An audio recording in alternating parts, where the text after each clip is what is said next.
को प्रणाम करके परीक्षित जी ने यही प्रश्न रखा कि मरने वाले व्यक्ति को क्या करना चाहिए। प्रिय मानस सर्वथा जो सर्वथा मरणशील है उसको अपने रक्षा के लिए क्या करना चाहिए। सब ऋषि मुनि उत्तर जानते थे, पर ऋषि मुनियों ने सोचा कि हम बता देंगे तो सुखदेव जी के मुख से जो श्रीमद् भागवत की कथा शुरू होनी है वो कैसे हो पाएगी, इसलिए सब चुप बैठे।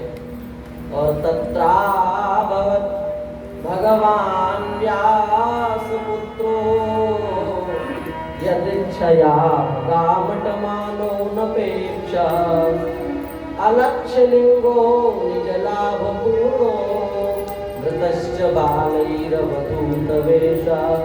अवधूत वेश में भगवान श्री सुखदेव वहां प्रकट हो गए। ये सुखदेव कौन है? या सुखदेव गोलोक के सुख हैं। गोलोक में श्री राधा रानी और श्री ठाकुर जी जब एक दूसरे से रूठ करके दूर दूर चले जाते हैं तब यह सुख ठाकुर जी के पास में जाता है और उनको राधा रानी के मीठे मीठे चरित्र सुनाता है।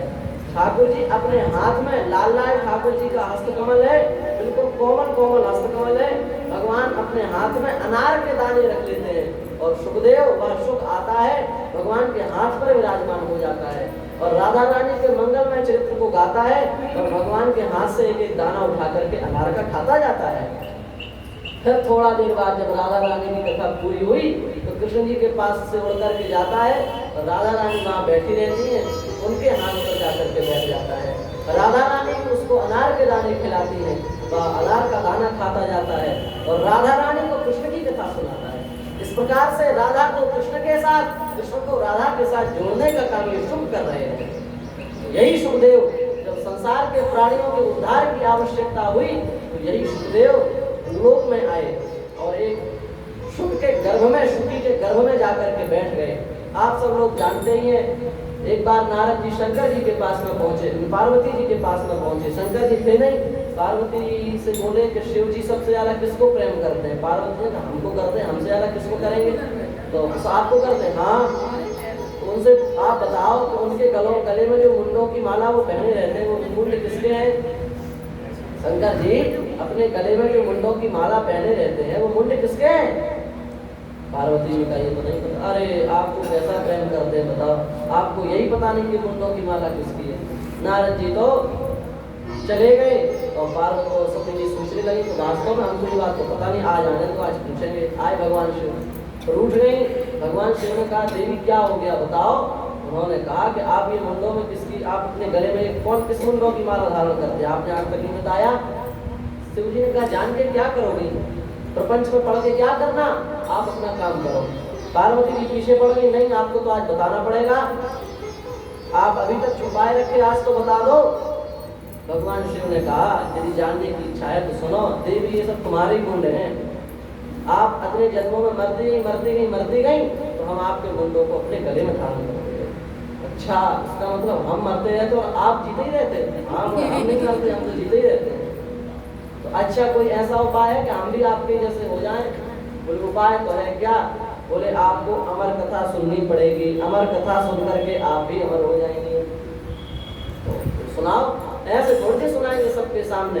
सबको उन्होंने त्रिशूल से ओंकार करके सबको भगा दिया, पर एक शुक जो अंडे के भीतर स्थित था वह वहां पर रुक गया और जैसे ही कथा प्रारंभ हुई तो वह अंडा फूट गया, वह शुक भी कथा सुनने लगा।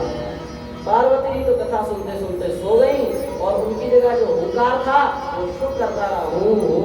तो शंकर जी ने सोचा कि पार्वती जी हुंका दे रहे, क्योंकि वो तो अपने ध्यान में कथा सुना रहे थे। बीच में उन्होंने देखा कि एक बार देखा तो क्या है, कथा तो पूरी हो गई थी, वो पार्वती जी सो रही थी। अब तो उन्होंने सोचा कि हुंकार कौन कर रहा था। चारों तरफ नजर डाली तो सुखदेव जी दिखाई दिए। ये सुखदेव जी के पीछे त्रिशूल लेकर के भागे। सुखदेव जी उड़ने लगे और उड़ते उड़ते व्यास जी की पत्नी जिनका नाम पिंगला है, पुराणांतर में उनको चेटिका भी कहा गया, उनके मुख से अंदर चले गए और उनके पेट में चले गए। शंकर जी आए, व्यास जी से बोले इस पुत्र को निकालो, हमको मारना है। क्यों? बोले इसने अमर कथा सुन ली। व्यास जी ने कहा आप वास्तव में भोलेनाथ हैं, अमर कथा सुनने के बाद कोई मर कैसे सकता है? आप मारने चले आए थे तुमसे, सर अमर कथा सुन ली, आप मरेगा कैसे? आप वास्तविक भोलेनाथ हैं, भोले बहुत हैं। शंकर जी लौट गए। अब व्यास जी ने कहा हे सुखदेव जी आप बाहर आओ। सुखदेव जी ने कहा कि बाहर आते ही माया हमको डस लेगी, हम बाहर नहीं आ सकते। व्यास जी बद्रीनाथ भगवान के पास गए। बद्रीनाथ भगवान से कहा कि आप उनको निकालो। बद्रीनाथ भगवान आए हैं पास में और सुखदेव जी से कहा हम तुम्हें आशीर्वाद देते हैं, हमारी माया तुम्हें नहीं व्यापेगी, तुम बाहर आ जाओ। सुखदेव जी बाहर आए, 12 वर्ष बाद बाहर आए। आपने सोचा, आप सोच रहे होंगे कि 12 वर्ष पेट में कष्ट दिया, ऐसी बात नहीं है। भक्त कभी किसी को कष्ट दे ही नहीं सकता, भक्त का स्वभाव ही नहीं है किसी को कष्ट देना। वे तो जहाँ रहते हैं फूल बन करके रहते हैं, वे अपने माता के गर्भ में भी पुष्प के समान रहे, उन्हें कष्ट नहीं दिया। और वे ही भगवान सुखदेव अपने पिता से श्रीमद् भागवत की कथा उन्होंने सुनी, अभी पीछे बताया, और कथा सुनकर के अवधूत वेश में घूम रहे हैं। उन्हीं श्लोकों का धीरे धीरे पाठ कर रहे हैं और पाठ करते करते भगवान सुखदेव परीक्षित जी की सभा में आ गए। परीक्षित जी के सभा में आते ही समस्त ऋषिगण, मुनिगण, देवर्षि, ब्रह्मर्षि सब खड़े हो गए और सबने सुखदेव जी की वंदना की, सबने सुखदेव जी के चरणों में प्रणाम किया और सुखदेव जी महाराज अपने आसन पर बैठ गए। परीक्षित जी ने उनसे प्रश्न किया तो मरने वाले पुरुष को क्या करना चाहिए? सुखदेव जी ने कहा वरीयानिशते प्रश्न कृतो लोकहितं नृप आत्मविद सम्मत पुंसां श्रोतव्या विषुयपरा। हे परीक्षित, आपने जो प्रश्न किया है ये समस्त लोगों के कल्याण के लिए प्रश्न किया है, बड़ा अच्छा प्रश्न किया आपने। और सुखदेव जी ने संसारी लोगों की दिनचर्या बताई, अपने लोगों का, संसार के जो प्राणी उनका दिन कैसे कटता है, रात कैसी कटती है। तो सुखदेव जी कह रहे हैं निद्रया ह्रियते नक्तम् व्यवाये न च वावया विवाचार्थे हया राजन् कुटुम्ब भरणेन च। संसारी प्राणियों की रात्रि तो सोते सोते कट जाती है, निद्रया ह्रियते नक्तम्, पूरी रात सोते सोते संसारी प्राणियों की बीतती है। और जब सुबह उठते हैं तो सुबह उठते ये नहीं सोचते कि हम कितने देर से सो रहे हैं, ये कहते हैं अरे हम कब सोए, हम पता ही नहीं चला, पूरी रात चली गई। संसारी प्राणियों की रात्रि इतनी जल्दी सोने में व्यतीत होती है कि उनको पता ही नहीं चलता कि हमारी रात्रि कब व्यतीत होगी। निद्रया ह्रियते नक्तम्, अथवा सोए नहीं तो भोगों में उनकी रात्रि चली जाती है। और दिन कैसे जाता है? बोले दिवाचार्थे हया राजन, धन कैसे मिले, धन का संग्रह कैसे हो, धन की प्राप्ति कैसे हो, इसमें उनका धन चला जाता, उनका समय चला जाता है। थोड़ा बहुत समय बच गया तो कुटुंब भरणेन च, अपने घर परिवार के लोग, इधर से उधर कौन, उधर से इधर कौन, इसमें चला जाता। तो इस प्रकार से संसारी लोगों की दिनचर्या तो इस प्रकार से बीतती है। इसलिए हे परीक्षित, अब हम आपको बता रहे हैं आपको क्या करना है। तस्मात् भारत सर्वात्मा भगवान ईश्वरो हरिः श्रोतव्यः कीर्तितव्यश्च स्मर्तव्यश्च भयम्। हे परीक्षित, आपको यदि इसी जन्म में, इसी समय में कल्याण करना हो तो भगवान की कथा को सुनो, उसका कीर्तन करो और उसका स्मरण करो, आपका कल्याण हो जाएगा। और परीक्षित जी को समझाया, चिंता क्यों करते हो, आपके पास तो 7 दिन है। खट्वांग नाम के राजा ने तो 48 मिनट में अपना परलोक बना लिया था। पर ये बात आप लोग मत समझो, क्यों? नहीं तो आप ये सोचोगे कि परीक्षित के पास तो 7 दिन है, हमारे पास कितने साल, हम तो कभी भी भजन कर लेंगे। ऐसा नहीं है। भजन का मृत्यु कब किसके समीप में आ जाए इसका किसी को भान है? अग्रदास जी महाराज ने कहा आग लगनते झोपड़ा जो निकसे सो लाग। कमरे में आग लग गई, अब आग लग गई तो आप मुहूर्त निकालोगे कि अब कमरे से कब निकला जाए। मान लो किसी के घर में आग लग जाए तो वो मुहूर्त निकालेगा कि पंडित जी मुहूर्त निकाल के बताओ घर से कब निकले हम। आग लग गई तो भागो, जो निकसे सो लाग। नदी के किनारे सूखा वृक्ष लगा हुआ है, वह कब ढह जाए इसका कोई पता नहीं। इसलिए भजन अभी वर्तमान स्थिति में प्रारंभ कर देना चाहिए। श्वास 21,600 श्वास 24 घंटे में व्यक्ति लेता है, कम से कम 21,600 नाम जप तो करना ही चाहिए। जितनी हमारी श्वास है उतना तो भजन हो जाए। पर हमारी श्वासें तो संसार में बीत रही हैं, हमारी श्वासें तो लोक में बीत रही हैं, हमारी श्वासें तो व्यर्थ ही बीत रही हैं। इसलिए अग्र भजन आतुर करो, जब लगी घट में प्राण, नदी किनारे रूखड़ा, कब लई जे चाम। अग्रदास जी कह रहे हैं जितना जल्दी भजन हो जाए कर लो। नदी के किनारे सूखा पेड़ लगा हुआ है, कब गिर जाए इसका किसी को कोई ज्ञान नहीं है। पर तेषां प्रमत्तो निधनम पश्यन् अपने पश्यति। लोग मरते जाते हैं, लोग कहते जाते हैं, और क्या बताएं, संसार में प्रतिदिन इतने लोग मर रहे हैं, पर हमको ऐसा लगता है जैसे हम यहाँ पर सदा सर्वदा रहने का परमानेंट बीमा लेकर के आए हैं। ऐसा नहीं, हमारी प्रवृत्ति भजन की ओर होनी चाहिए। भगवान के भजन के लिए यह जीवन मिला है। जब तक ज्ञान नहीं था तब तक समय गया तो गया, पर अब ज्ञान हो गया, अब हमारा शेष जीवन भजन में ही लगेगा। ऐसे विश्वास पूर्वक हमको भजन में लगना चाहिए। हम लोग आलस कर जाते हैं कि चलो ठीक है, हो गया, हो जाएगा, हो जाएगा नहीं, अभी अभी संसार के काम बाद में करो, पहले अपनी दिनचर्या का पालन करो। हम नियम बनाएं कि हमको इतना करना है और उतना करके ही हम विश्राम करेंगे। ऐसे नियम पूर्वक आप भजन प्रारंभ करोगे तब भजन का आप रस ले पाएंगे। और जब एक बार रस मिल गया फिर समझाने की जरूरत नहीं पड़ेगी कि माता जी माला कहाँ है बताओ, फिर तो आप पीछे पीछे डोलोगे कि बाबा जी कहाँ है उनका पता बताओ, भजन कैसे आगे तरफ पूछना है। आप एक बार भजन की प्रवृत्ति में लग जाओ। तस्मात् भारत सर्वात्मा, भगवान ईश्वरो हरि, उन्हीं की कथा को सुनो, क्योंकि जाने बिनु न होए प्रतीति, बिनु प्रतीति होई नहीं प्रीति, और प्रीति बिना नहीं भगत दृढ़ाई, जिन खगपति जल के चिकनाई। बिना सुने ज्ञान नहीं होगा, बिना ज्ञान के प्रीति नहीं होगी, और बिना प्रीति के फिर क्रिया नहीं बनेगी।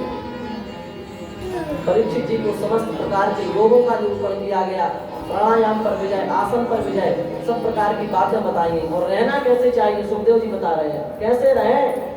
सुखदेव जी कह रहे हैं, ये सुखदेव जी की स्थिति का वैराग्य है। सुखदेव जी क्या कह रहे हैं, चीराणि किम न पथि सन्ति दिशन्ति भिक्षाम,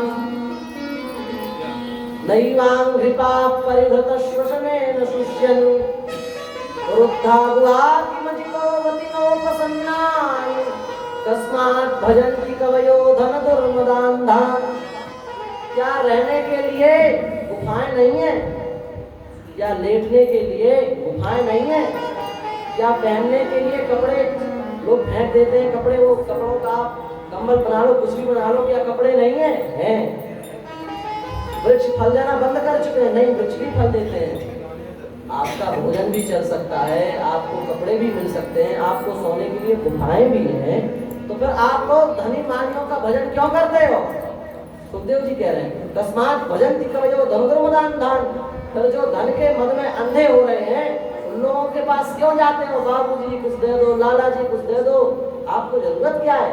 आपके लिए भगवान ने फल लगा दिए, आप उनसे अपना गुजारा करो। पीने के लिए नदियां बह रही हैं, आप पानी पियो। आपके रहने के लिए गुफाएं बना दी गई हैं, गुफाओं में चक सो, ठंडक में सो। धनी मानियों का भजन करने की क्या आवश्यकता है? इसलिए समस्त प्रकार के मांगना छोड़ दो, भगवान से मांगो, और बने तो भगवान से भी मत मांगो, जो है उसी में संतुष्ट रहो। आप संसार से मांगोगे तो संसार आपसे प्रेम करना छोड़ देगा, इस बात की गारंटी है। क्यों? आप अंदाज करके देख लो, कितना भी प्रेम हो पर आप मांगने लग जाओगे तो एक न एक दिन वह प्रेम समाप्त हो जाएगा। एक दिन दे दिया, दूसरी बार दे दिया, तीसरी बार दे दिया, ये तो मांगता ही रहता है, प्रेम घट जाएगा। संसार से तो प्रेम घट ही गया, और भगवान को भी संकोच होता है तो भगवान के यहाँ से भी प्रेम घट जाएगा। दोनों मुझसे क्यों जाते हो? क्यों मांगना? मांगे थे जगन्नाथ सिकोड़े, गोविंद भला न माने। मांगे थे जगन्नाथ सिकोड़े, मांगने से संसार नाक सिकोड़ता है, और गोविंद भला न माने, भगवान को भी अच्छा नहीं लगता, इसलिए मांगो मत। मांगे थे जगन्नाथ सिकोड़े, गोविंद भला न माने, अन मांगे राम गले लगावे। जब आप किसी से कुछ नहीं मांगेंगे तो भगवान आपको गले से लगा लेंगे। बिरला जन कोई जाने, पर यह बात सबको समझ में नहीं आती। यह बात तो कोई अगला व्यक्ति नहीं समझ पाता है। यह बात आप लोग समझ जाओ। संसार से आशा मत रखो। आशा एक राम जी से, दूजी आशा छोड़िए। संसार में किसी से आशा मत रखो, केवल भगवान के। एक भरोसो एक बल, एक आस विश्वास, एक श्याम घन श्याम, हित चातक तुलसीदास। एक भरोसा है, एक बल है, एक आशा है, एक विश्वास है। आपसे ही प्रेम है, जहाँ रखो जैसे रखो, जो करना है करो, हम आपके भरोसे हैं। ना हमें स्वर्ग की चाह है, ना हमें नरक से डर है। आप जहाँ रखेंगे वहीं हम सुखपूर्वक रह लेंगे। इतनी प्यारी बात है। स्वर्ग नरक अपवर्ग आस नहीं त्रास है, जहाँ राखो तारो मानी सुख राशि है। स्वर्ग से, स्वर्ग की चाह नहीं है, नरक का डर नहीं है, आस नहीं त्रास है, किसी से त्रास नहीं है। जहाँ राखो ता रहो, जहाँ आप रख दोगे वहीं रहेंगे। मान सुख राशि है, उदास होकर के नहीं, प्रसन्न होकर के रहेंगे। पर आपसे एक चीज चाहते हैं, आपसे एक भीख मांगते हैं। क्या? बोले देहु दया करि दान। हमको दया करके एक दान दे दो, एक बात, एक चीज दे दो, भीख में दे दो। क्या? भूलना के निको, आपकी लीला को कभी ना भूलूं। नरक में रहूं तो भी आपकी लीला को ना भूलूं, स्वर्ग में रहूं तो भी आपकी लीला को ना भूलूं, धन से युक्त हूं तो भी मैं आपकी लीला को ना भूलूं, और कंगाल हो जाऊं तो भी आपकी लीला को ना भूलूं। देहु दया करि दान, बिलोकऊं भूलना बेल को, भगवत रसिक तमाल, बिलोकऊं जैसे आपको हम देख रहे हैं, बस ऐसे ही देख रहे हैं। संसार को जाने तो महाराज, हम किसी से कुछ नहीं चाहते। इसलिए अकस्मात भजन करो, धन दान। आप धनी मानियों का भजन क्यों करते हो? सबकी आशा छोड़ दो। सुखदेव जी समझा रहे हो, क्या करें? बोले तत्काल भजन में लग जाओ। म्रियमाण पुरुष के लिए सर्वथा कर्तव्य है कि वो भजन में लग जाए। एक राजा था, उसने कहा कल शाम तक जो मेरे पास आ जाएगा उसको मैं राजा बना दूंगा। पूरी प्रजा को खुला निमंत्रण। लोगों ने सोचा राजा कितना मूर्ख है, उसने पूरी प्रजा को खुला निमंत्रण दे दिया कि जो मेरे पास आ जाएगा उसको राजा बना दूंगा। तो कोई भी आ सकता है, इसमें कौन सी बड़ी बात है। राजा बगीचे के लास्ट में जाकर के बैठ गया। अब सुबह से चिट बनी, पर्चियां, राजा के पास जाने की भीड़ लग गई, लाइन लगी, सब घुसे। सबने सोचा हमको राजा बनना, हमको बनना है। पूरी प्रजा राजा बनने के लिए तैयार हो गई, सब घुसे गेट में से। अब चिट तो मिल गई सबको। ध्यान से सुनना, बड़ी अच्छी बात है। सब घुस गए। अब जैसे ही घुसे तो एक न देखो, अरे बड़ी सुंदर ठंडाई है। एक तो ठंडाई का लगा था पूरा मेला। तो ठंडाई के मेले में घुस गया। उसने कहा अरे वाह, कहाँ राजा बनने से क्या फायदा, यहीं घुस गए। दूसरा गया, उसने देखी बड़ी अच्छी अच्छी गाड़ियां, मोटरसाइकिलें रखी हैं और बढ़िया सुंदर प्रकार के, कई प्रकार के वाहन रखे। उसने कहा ये चलाओ, इसमें फायदा है, आगे जाके क्या करना। कुछ ने देखा जो सोने के शौकीन थे, जिनको निद्रा में बड़ा सुख मिलता था, उन्होंने देखा कि बढ़िया अच्छे मोटे मोटे बिस्तर डले हैं, सो जाओ, राजा बनने से फायदा नहीं है, सोने में मजा है। तो सो गए। धीरे धीरे शाम हो गई, राजा के पास कोई नहीं पहुंचा। सब सोचते थे सब पहुंच जाएंगे, पहुंचा एक भी नहीं, सब यहीं रह गए। उसी प्रकार से भगवान राजा है और हम सारे संसार उनकी प्रजा हैं। भगवान ने हमें इस संसार में राजा बनने के लिए भेजा, हमारा जीव हमारे चरणों के समीप में आ जाए। पर भगवान ने इतना प्रलोभन हमारे सामने रख दिया कि हम राजा तो बन नहीं पाते, इसी संसार में लगे रहते हैं। और शाम टाइम है, ऐसा नहीं कि आप चाहे जब तक राजा के पास पहुंच जाओ, शाम तक जो पहुंच गया। ये टाइम क्या है? हमारी मृत्यु का जो समय है यही टाइम है। हमारे मरने के लिए जो निश्चित समय किया गया है, उतने में कर लो तो कर लो, और उतने में जो नहीं कर पाया वो बस इसी में लगा रहेगा, राजा नहीं बन पाएगा। इसलिए हे परीक्षित, अब तुम केवल भजन का आश्रय लो। समय का पता नहीं कितना हो गया। हाँ, समय तो हो गया है।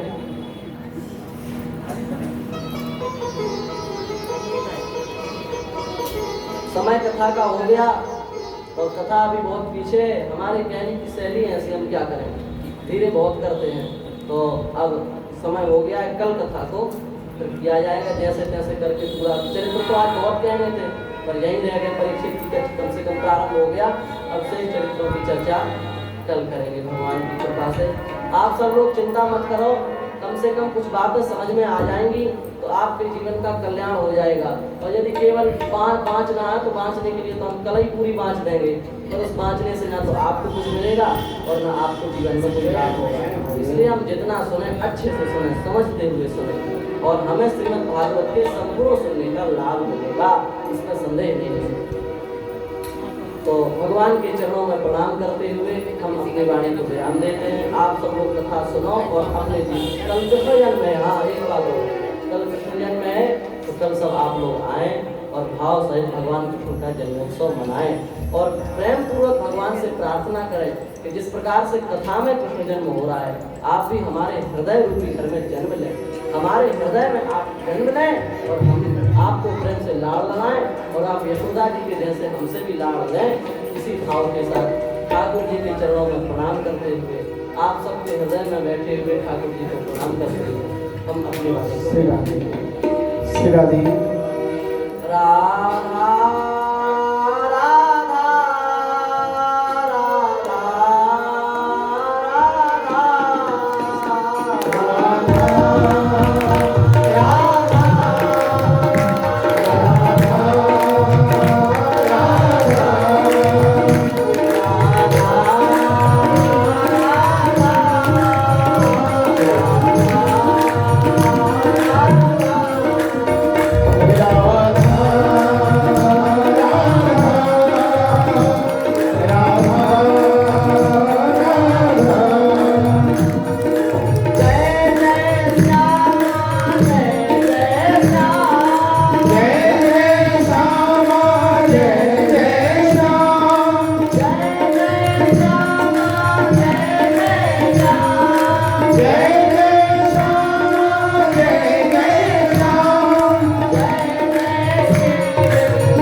अब सभी भगवत प्रेमी अपने अपने स्थान पर खड़े हो जाएं और बड़े भाव सहित, श्रद्धा सहित, प्रेम सहित सब मिलकर आरती करें। जय श्री राधे, जय श्री कृष्ण।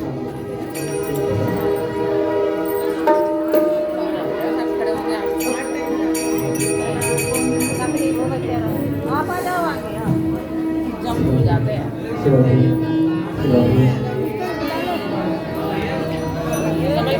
श्री राधे, वाले